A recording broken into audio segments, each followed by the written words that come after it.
You need to do that to it. My hair? What's wrong with it? Oh, just your side part. I'm just wanting.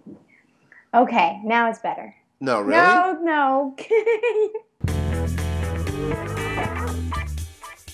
If you had one thing you had to say about acting, like what's the one thing you feel you should tell other people about acting? What is it in order to be a good actor?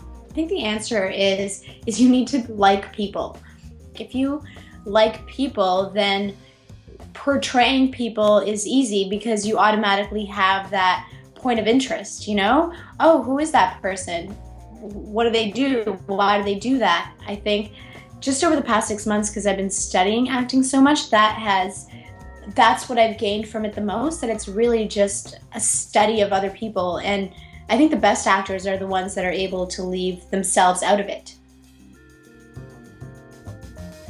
You remember when we were on the rooftop and we had to run down the rooftop as part of the chase scene? I just love that little bit because there were people standing on other rooftops around just watching us, like doing this again and again and probably wondering like what the hell we were up to. But I also really enjoyed when we came back to Toronto and did some of the pickups. And I feel like those are some of the strongest pieces acting-wise because I had already done all that stuff inside the story.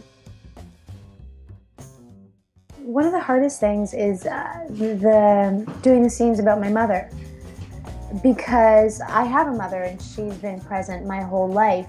So in order to build the history of not having grown up with a mother and finding her again and all those bits, I was quite worried actually that I wouldn't be able to get there because I didn't personally know what that experience was like.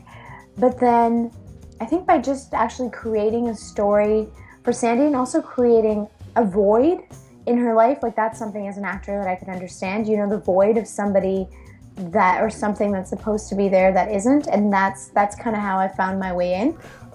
There's this huge importance of the dynamics between the two actors. So Dan and Supinder did an incredible job of that, and I'm curious about what they thought about working with each other. When we started the series, Dan and I were pretty much at the same point in our careers where we never played a lead before, and this was, you know, a great script where we had a lot of material to work with. We were so excited to work on this project together, and we were just so supportive of where the other person was. So, you know, like if the camera was on me, like nobody ever fed me lines other than Dan. Like he always stayed and I always stayed for him, and he was always around. It was just, he's got great energy, right? And it's always positive all the time, and I feel like that helped us out a lot. He's my father. He's my only family. Losing a parent is something I've already been through once. I have no intention of going through it again anytime soon. You wouldn't understand.